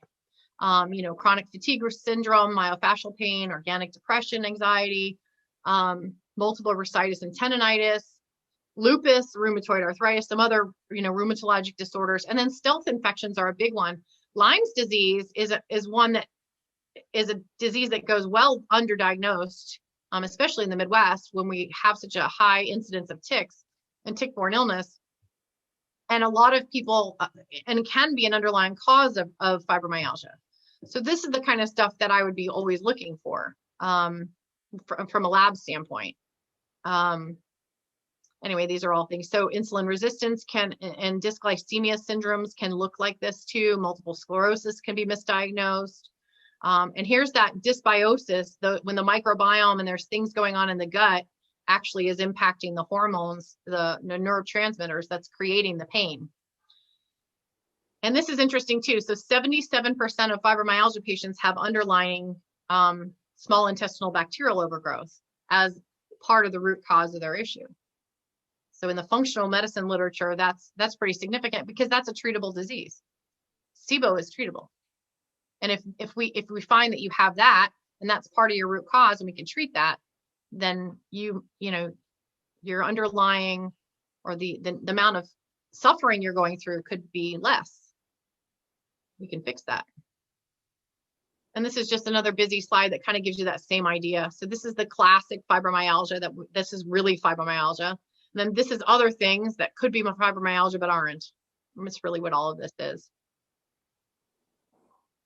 So what is the functional approach? And we kind of talked a little bit about that, gathering lots and lots and lots of information. I actually give my patients an entire week to do my intake papers because it's homework. And it's important. And then I have my patients do their own timeline. So using the information that they've provided to me in the intake, I have them do a timeline. And I'm wondering if I have one to show you, but it's basically,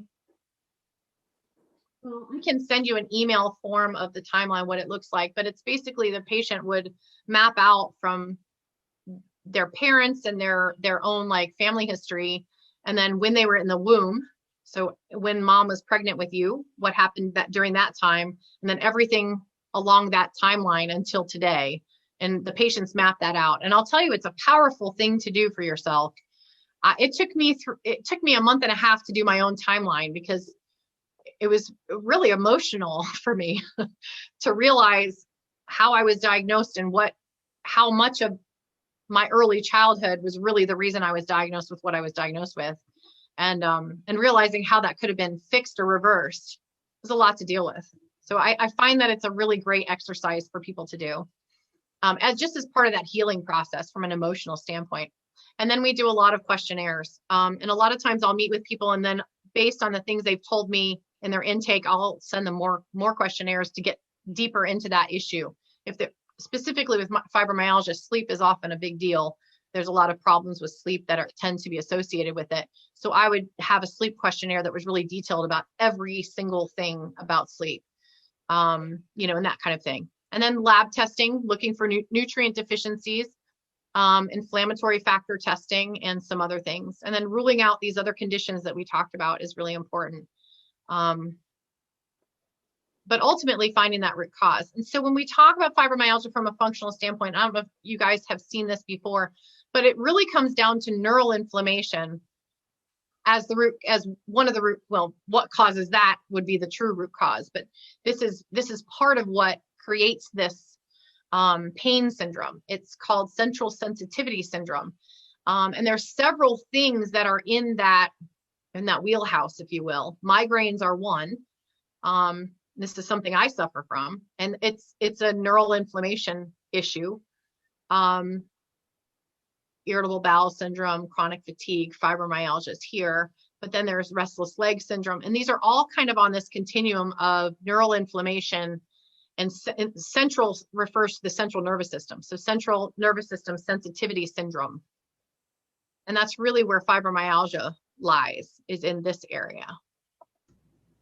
And so this is kind of a simplistic description of a very complex problem, but it's essentially overactivity of the nerves of the central nervous system that creates this sensation of pain in the peripheral nervous system, even though the pain is not happening. There's nothing. So your peripheral nervous system is set up to warn you. It's like an alarm system. When you have pain, like you put your hand on a hot plate, you're supposed to get pain because it's supposed to tell you to pull your hand back to protect you. So pain is really a protective response. When you break a bone, you know, it hurts a lot right away, but when your brain works correctly over time, that kind of settles down on its own. We're not meant to take pain medications all the time. That's not what we're meant to do. Our body actually has a pain dampening system that's supposed to work to dampen that pain sensation from the peripheral nervous system. But in fibromyalgia, the pain is actually coming from the central nervous system. It's not even coming from the hand or a broken bone or an injury. It's originating in the inflammation here and spreading to these nerves here, which is why it's so hard to deal with. So that was the simplistic answer, and this is a lot more detailed. And so again, if I'm not making sense and you need me to not, if I'm talking over your head, please tell me, because I want to make sure that you understand. But I don't want to talk down to you either. So just let me know where I'm at. How's that?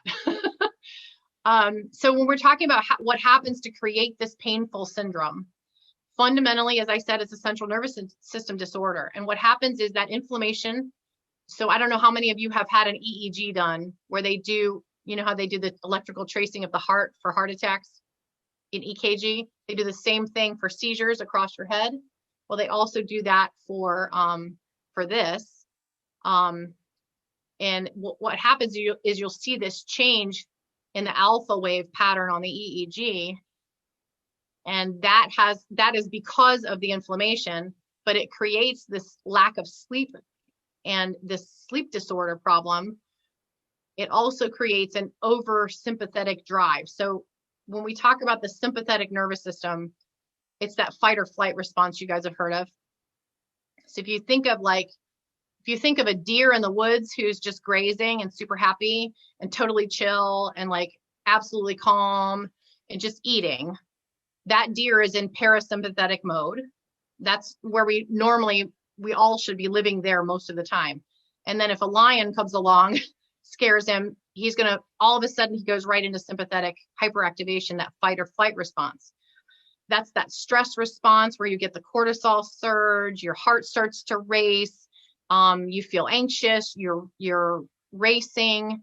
So what happens is because of the inflammation in the nervous system, it changes sleep. Sleep changes your sympathetic nervous system and keeps you in this fight or flight, which now it starts to impact your neurotransmitters, and it creates elevation in all of these substances. So you have something called substance P, which the P stands for pain, which is kind of interesting. So substance P goes up and serotonin goes down. And then it just becomes this negative cycle for you guys who have fibromyalgia. And this is what causes this centrally located pain. Allodynia is just a really fancy name for pain. So it's actually not in the muscles and it's not in the fascia at all. It's in the central nervous system. And then this low serotonin contributes to poor sleep. So serotonin is in charge of putting you into deep sleep. So if you don't have enough serotonin, you can never get into deep sleep. And if you never get into deep sleep, your sleep is never restorative. And if your sleep's never restorative, then you stay in this fight or flight and you stay in this high cortisol state until you end up in adrenal fatigue. And you see how it just spirals out of control. Is serotonin something that you can take, or can you get it from food? It's a good question, and I'm gonna get to that. There are some things that you can do to improve serotonin, absolutely, and it is part of the functional medicine answer for fibromyalgia. And you're super smart. On the money. Exactly. That's exactly where we have to go. Okay. So you can see this. So this is just that negative cycle. So poor sleep, more fatigue, more stress, more pain, poor sleep, more fatigue, and you just keep going. Right. And so we have to, in order to fix that, we have to figure out what is the root cause and try and get to that. But we've got to break this cycle too. And did I skip over? Nope. I'm going to skip this slide because it's even more detailed and I'm not sure I can explain it in this moment. And I've kind of already explained it. This is that substance P. The thing that's interesting about this, so this is different levels of the spinal cord. And these are your peripheral nerves as they come out of the spinal cord. And these nerves overlap. So when you have pain here, it spreads to all of this, which is why pain doesn't stay in one place. You get what's called referred pain. So not only are you getting the pain in the one area, now it starts to spread everywhere else. And as substance P continues increasing, then the pain just keeps spreading. Does that make sense? Yes. I did okay with that. That wasn't so bad. And this is that dampening, that pain dampening system that I told you about that we're supposed to have, that's supposed to work really well, that once we get that acute pain that gets us out of the danger zone, it's supposed to start to settle that pain response down so that we're not staying in pain.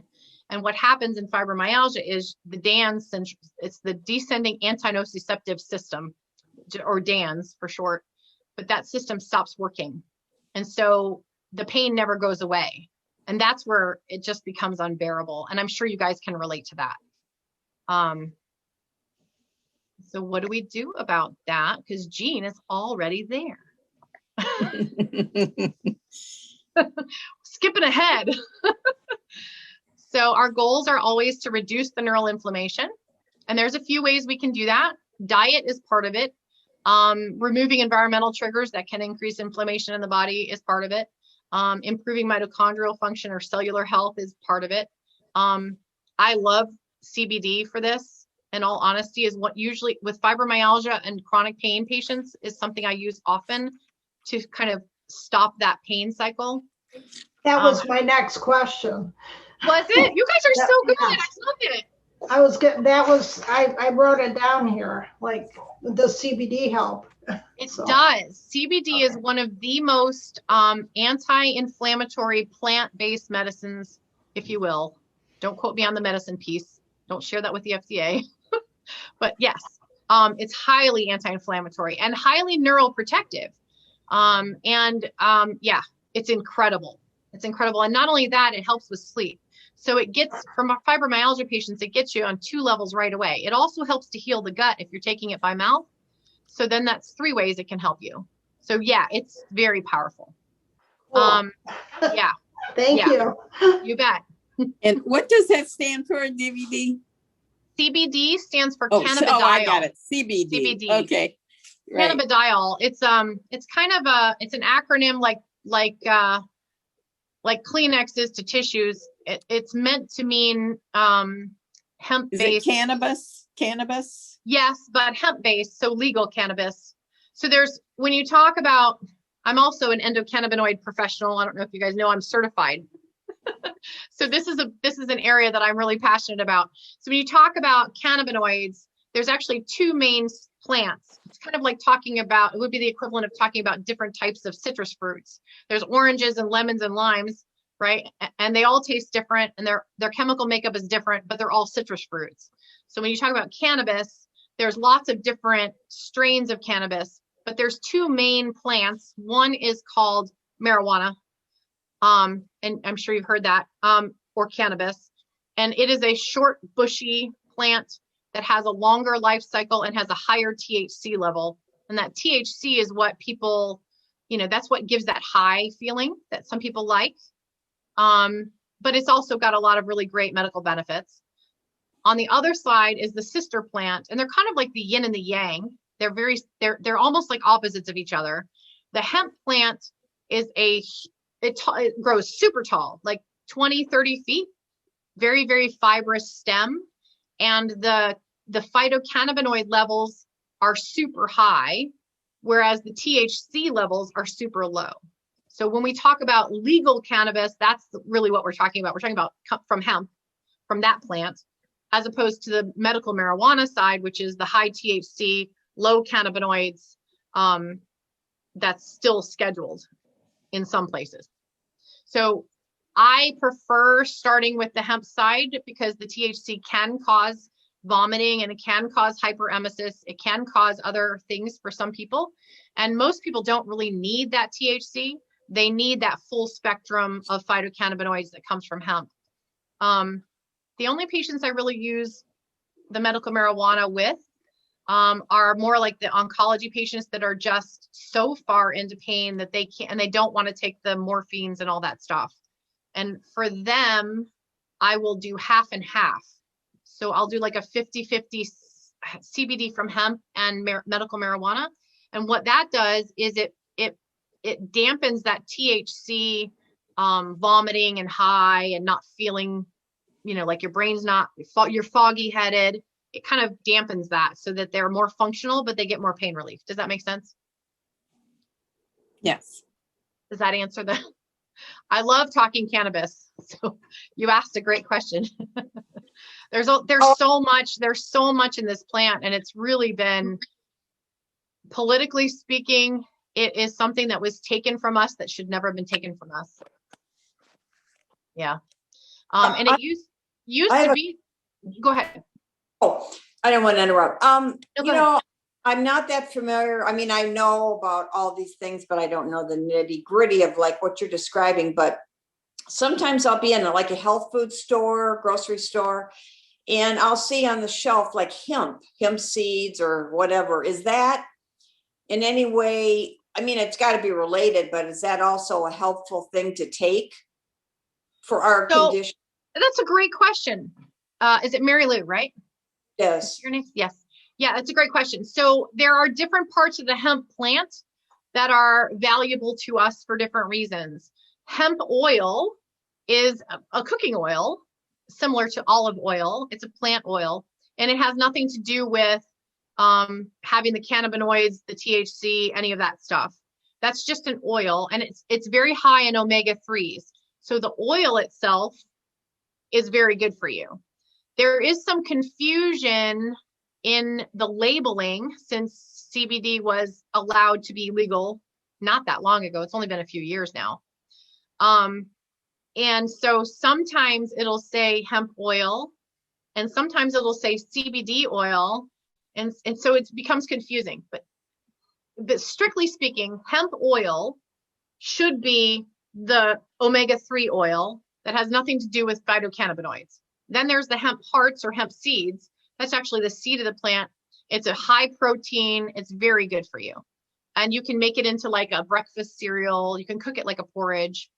You can add it to salads. There's a lot of nutritional benefit in that. And it has nothing to do with phytocannabinoids, meaning it has nothing to do with CBD or THC or any of that stuff. And then you talk about CBD and THC, and those names even on the labels are not always clear. But when you're talking about the phytocannabinoids, there's the legal side as I described, and then the other side. And the best one for pain relief is always going to be the full spectrum legal CBD. And the other thing that I would say too is since it became legal, there were companies that were poised just waiting for this to happen, and they just released a ton of product on the market that's terrible. They sell it at the gas station for $5. If you're paying for $5, it's not, trust me, it's not what you think it is. And it's probably not worth putting in your body. A high quality hemp oil or CBD oil or CBD product really should be Hemp Authority verified. So Hemp Authority is an organization that goes and does lab testing individually, third-party lab testing on random products in the market, and they will either say, yes, this has in it what it says it has in it from the source it says it should, and in the amount it says it should. So if it's Hemp Authority certified, it's probably an okay product. Then once you get there, then there's probably still another 20 products of Hemp Authority certified. They're not all equal in their effectiveness. And you can just try out different ones. And if anyone is interested in trying some, I have my favorite products. I'm happy to share what I use and why I use it. If you want me to do that, I'm sure that Cindy can provide you my email, and I'm happy to answer any questions along those lines after the fact if you guys want me to. It's something that I take every day. It has helped me in my health immensely. I had migraines every week of my life for 13 years or more. started after my first pregnancy, and I was just miserable. I had to schedule my ER shifts around it. I couldn't work. I was completely debilitated. And nothing worked. It didn't matter what I took. I couldn't break it. So for days I'd be in bed under the covers, hiding with earplugs in, hoping no one whispered my name. You know, it was awful. And the CBD completely took care of that. Are there certain brands that you like? Yes, there's one brand that I adore. There's one specific brand that I really, really adore. There's a couple that are out there that are okay, that are good, that other people swear by. But I will tell you, in my own experience, the one that worked the best, and I tried several companies that were Hemp Authority certified in the beginning, and there was only one that really worked for me the way that this one did. So I usually share that one out because that's the one I know the most about. But I can also give you some tips on what to look for if you're looking for a good quality oil. Can you tell us what brand that is? I can. It's Canaway, and I'd be happy to share my. I'd be happy to share some information on that with you guys And after the fact. how do If you you guys want how to, do- go ahead. How do you spell it? Kannaway.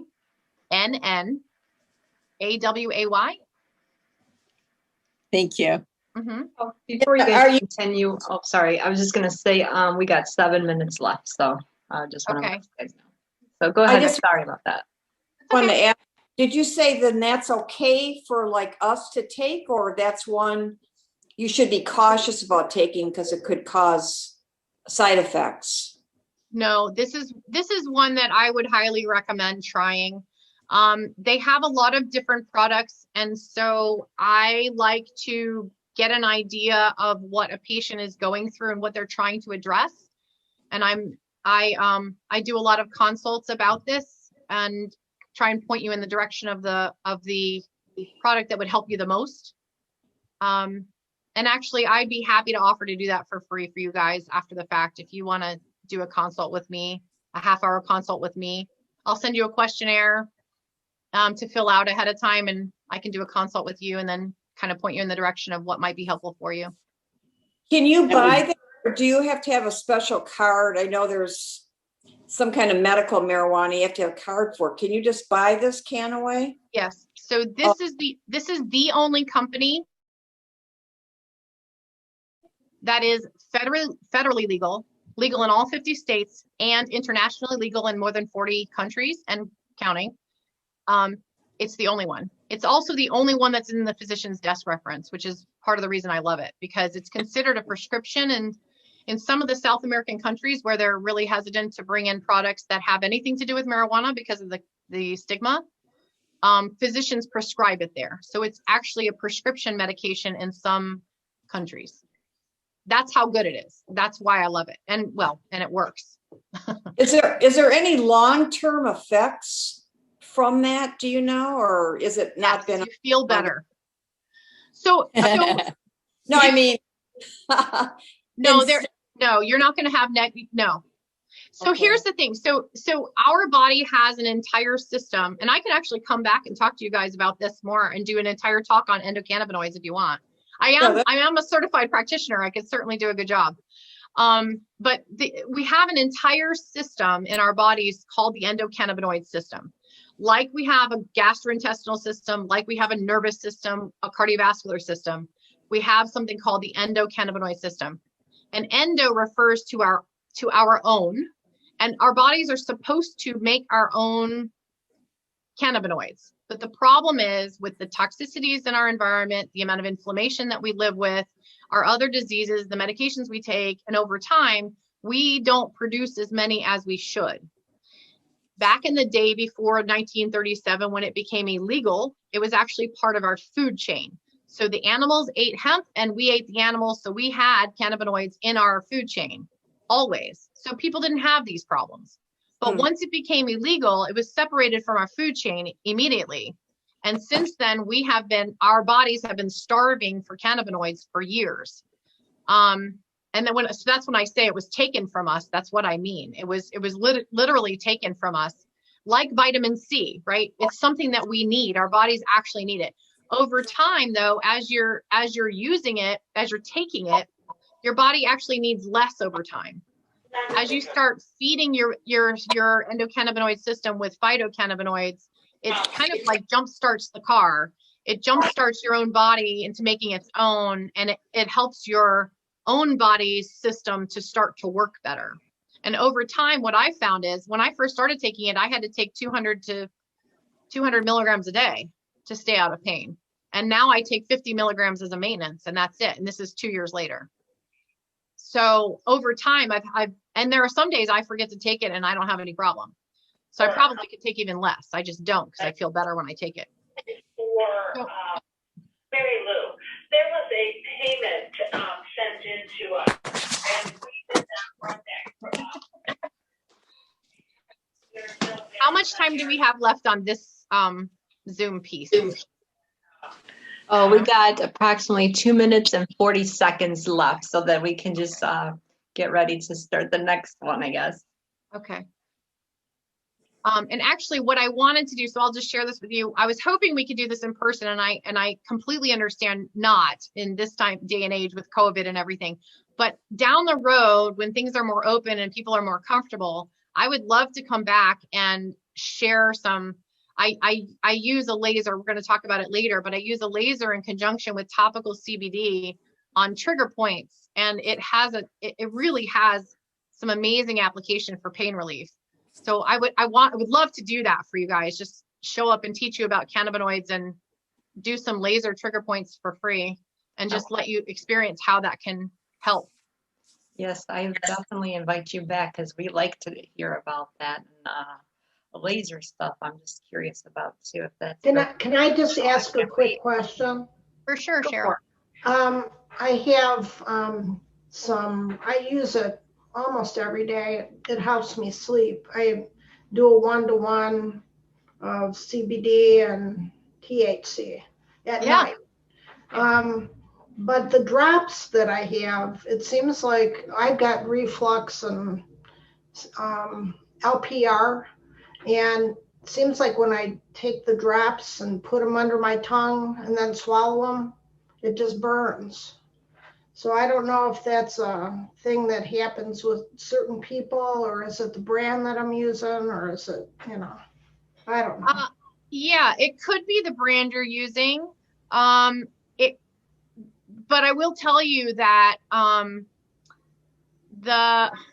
I can I'll grab mine from upstairs before I hop on the next call so I can show you what I use. But sometimes if you have I don't know, you're using a paste, that usually the oils don't do that. So I'm kind of surprised by that. Yeah, it just feels like it burns when it goes down. But yeah, so maybe it's the brand. Maybe trying something different would be helpful. Okay. Yeah, we have less. We were talking about the laser, and I don't know how far I got. I did start to tell you a little bit about how it works.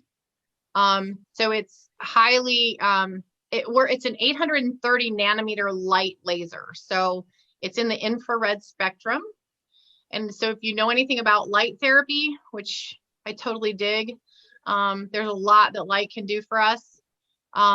Infrared is in a spectrum that actually improves mitochondrial function at the cellular level. It also will release nitric oxide. This one's for you, Cheryl, because I know you appreciate this. It releases nitric oxide in the vessels in the beam, and that increases, it dilates the arteries and the veins, so it increases blood flow. That's how it increases circulation.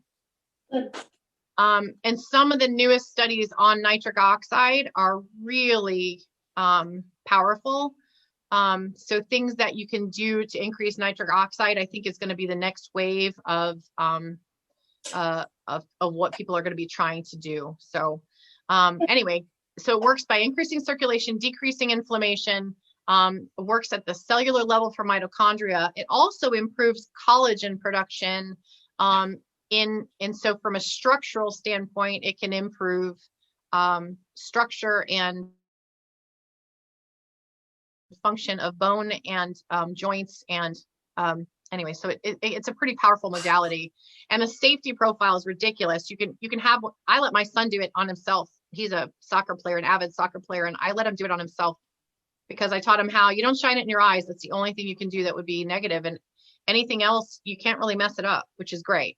I mean, you might not be perfect at it, and it might be better from a practitioner who knows how to use it. The safety profile is pretty incredible compared to class 4 lasers where people end up sustaining, burns that, there's lawsuits over it, and liabilities and damage, and it can be pretty concerning if it's used incorrectly. So there's definitely a place for class 4 lasers, just like there is everything else. There's a place for everything in medicine, but this is pretty incredible from a pain standpoint.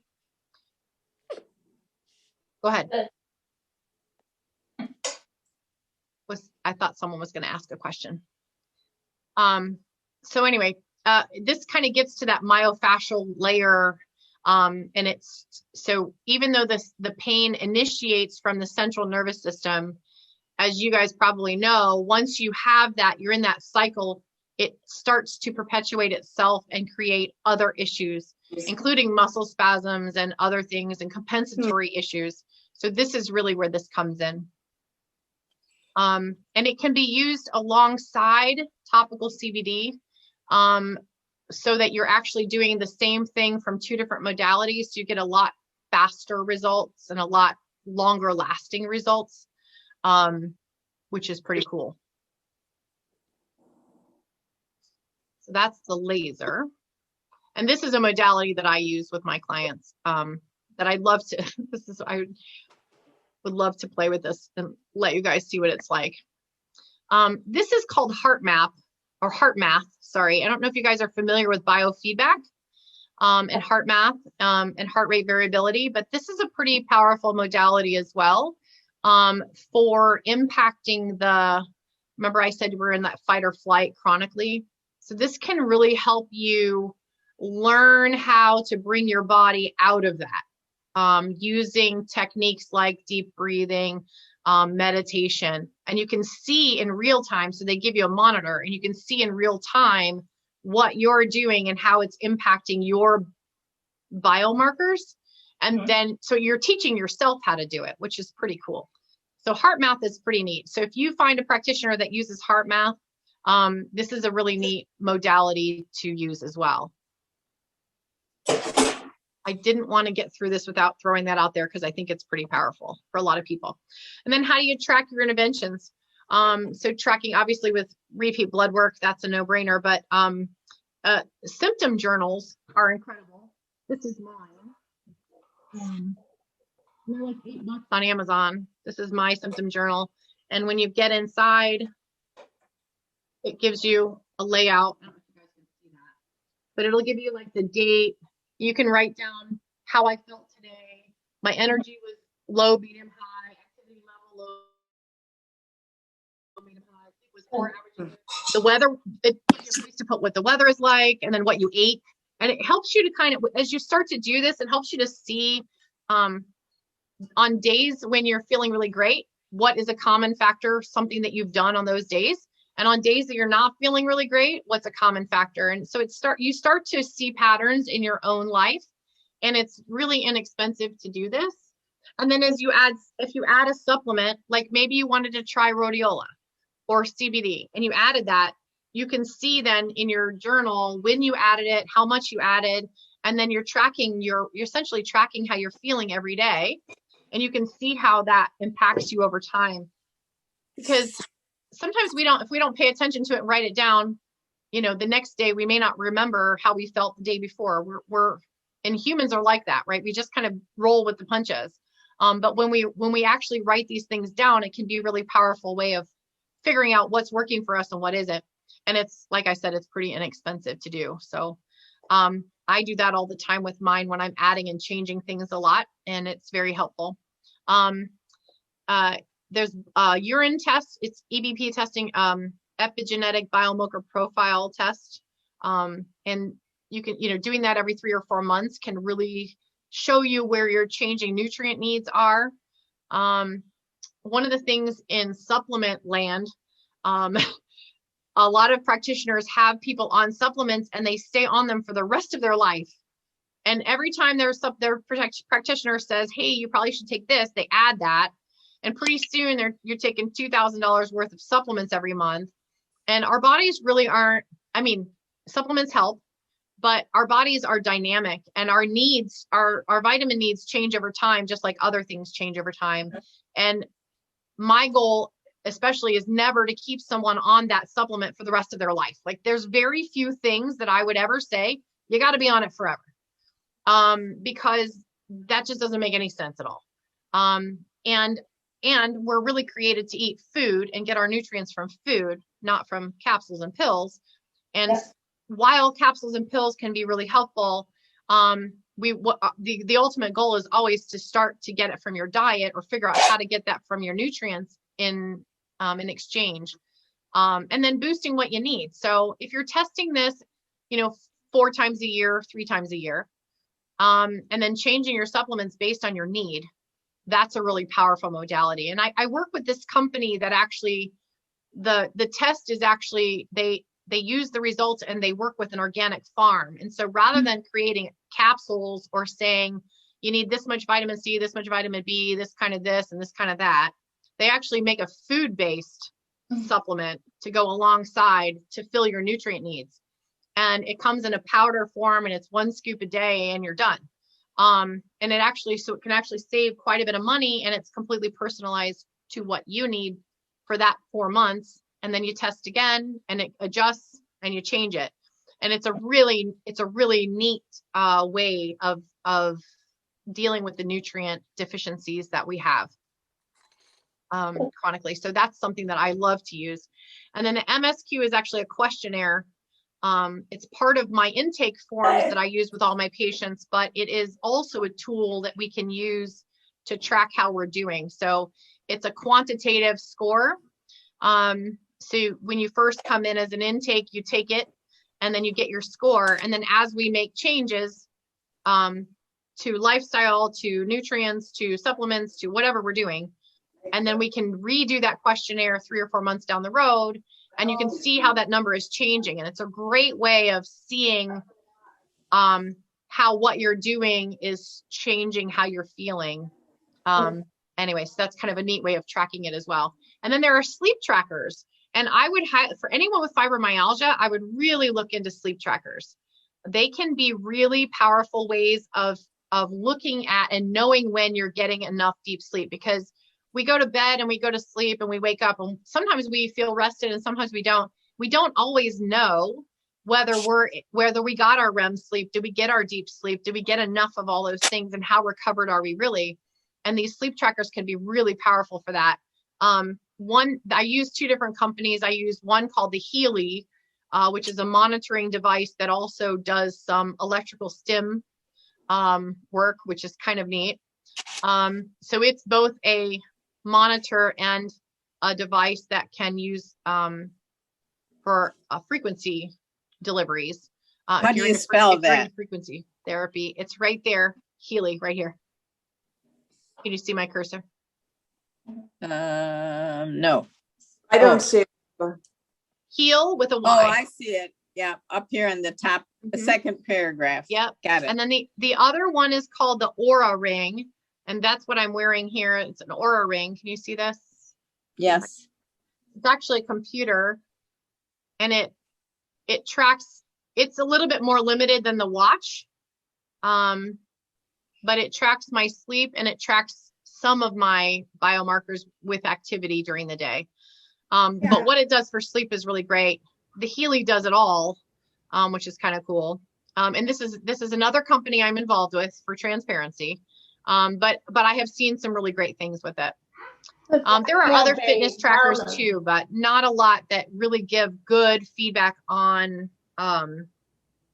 sleep. And I'm going to try and show you. So the Aura Ring has an app. I don't know if you guys can see that. And the app will tell you, so this is so this was my sleep on Tuesday. You guys can see my sleep score? No? Yes? No. I'm trying to get it where the camera won't reflect it. Yeah, I have the Garmin. Does that do sleep too? That one, I'm not familiar with that one. It's a Garmin, I can't remember what it's called. Anyway, it's a Garmin watch and it does steps and sleep. It's just. Okay, you have to cool. remember to keep it on. Perfect. So you're doing that, and that's great. So this one, if you look, so it'll tell, so on this one, I got some red marks. And so I thought I slept great, but my total sleep wasn't quite enough. And apparently I was restless. I didn't know that, but I tossed sometimes. And then my deep sleep was great. I got 2.5 hours of deep sleep. That's a lot. So there was some good things and some not so good things, but it tells you everything. Your timing, your latency, how much deep sleep, how much REM you got, how much restfulness, when your heart rate dropped, because your heart rate should drop significantly in the night long before you actually wake up. You want it to get to its lowest level in the first half of your night of sleep. And that goes to recovery. So it tells me all about that too, which is kind of cool. How low does it usually drop? Everybody's different. Depends on you. For me, I'm Okay. usually in the 50s. Everybody's different. But mine is usually 54, 55, 56. That's good for me. If I've been a bad girl and I had 2 glasses of wine before bed, it'll be higher. Right? And it impacts my sleep because it's a stimulant. And I enjoyed it, but then I got to pay for it. So, I'm human too. What you were showing us, was that the Healy thing or the ring? No, this was the Aura Ring. The Healy watch I haven't figured out how to upload it, and I don't have an app on my phone for it. So I'm working on that. Now the Healy watch, is that just for sleep or is it also exercise? It's fitness, sleep, and it's also a frequency therapy device. And they also have a digital nutrition program, which helps to increase. So it helps to, if you're taking supplements and you do the frequency for that supplement, it helps to drive those supplements into the cellular level better. So you get more out of the supplements you're taking. There's a lot of really neat stuff that they're doing. They're a German-based company. So if you guys are familiar with the time waiver tables, they came out many, many years ago from Germany, based on frequency. They're based on Rife's. Do you know Rife and Tesla and those guys? Yeah, Tesla. Yeah. So Rife did some really great work on frequencies. And if you're familiar with his work, then you're also familiar with the fact that all of his research was burned and destroyed. And his license was removed from him because God forbid he should come up with something natural that actually helped people. Anyway, but some of that information survived along the way and has been continued to be researched and brought about. And the Germans have been all over this. They've got some really neat stuff that they put together.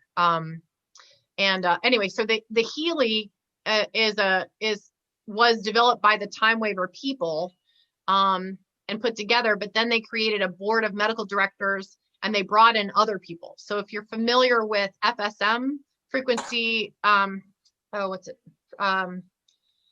McMakin, she's a chiropractor who worked with frequency and is doing some really neat stuff.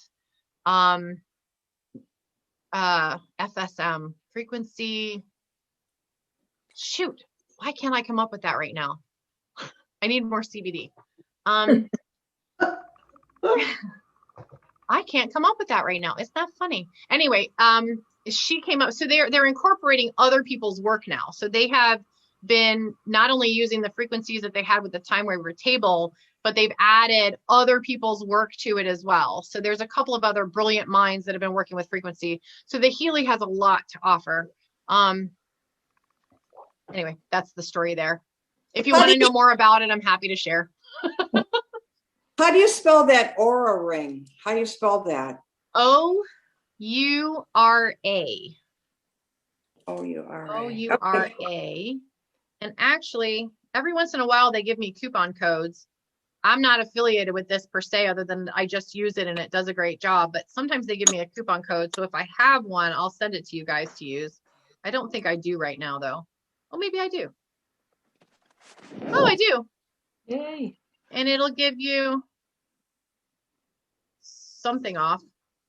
Three piece. So if 3 of you would get a discount, whoever uses it first. Anyway, I can send this to you. Doesn't do anything for me, but it certainly will help you get a little discount if you want to try it. So Is the FSM, is that frequency specific micronutrient.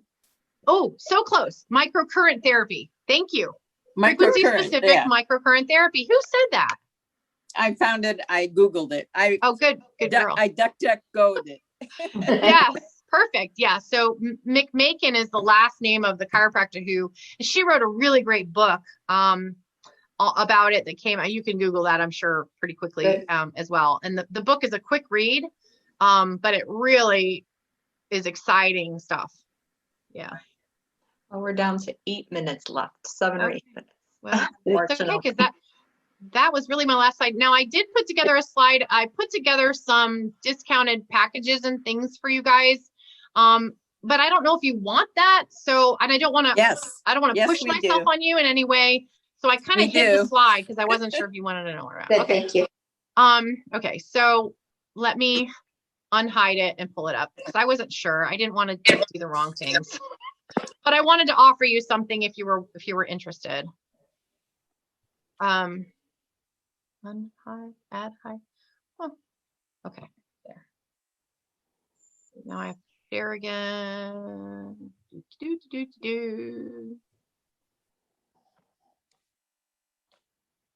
Okay, so this is kind of some of the stuff I put together for you guys. And they're just all discounted things that I do all the time. So this is that company I said they do the urine testing for the epigenetic profile, and what that looks at is not only your nutrient deficiencies, but it will show if you've got something going on in the gut, if there's something unbalanced in the gut, if there's something going on with neurotransmitters, it'll show there. If there's a mitochondrial dysfunction, it'll show you that. If there's oxidative stress that shouldn't be there, it'll show you that. If there's inflammation factors that are out of balance, it'll show you that. So it's really a great test for like looking at your global health. And it comes with this personalized superfood. So if you guys wanted to try, this is actually something I was already doing before this for all of my clients, but if you want to try, if you order the test and the superfood for a month, I do a free 30-minute consult to go over all of those results for you and to come up with a natural supplement plan for you that you can try. And I do that for free when you buy the test and the superfood. And then I also offered a reevaluation consult for that plan at 25% off my normal fee. And if that is not what you're interested in, you just want to talk to me for an hour, this is my normal fee. This is reduced pricing. And then my 16-week program, which is really where I get the best results with my patients, as I told you, because they just have 24/7 support. And I also work with a nutritionist who can work directly with you. And it's normally $5,500. But I brought it down a little over 35% for you. And then you'd also get 20% off any supplements you buy from me, because that's what I do for all my patients. I just pass that on. I'm able with my license to work directly with the pharmaceutical grade supplement companies, and I just pass the discount on. So, and then you'd also get a discount on the Healy watch if you wanted to try that as well. And then 24% off any CBD product you want to try, as long as you're willing to do a monthly order. Of course, you can cancel that whenever, but ideally you'd want to try it for at least 3 months before you gave up on it. And did I put anything else in there? Was that it? And can you send us those questionnaires? Yes. The medical symptoms questionnaire that I told you about? Yes. That one, I thought there was another one too. The intake questionnaire.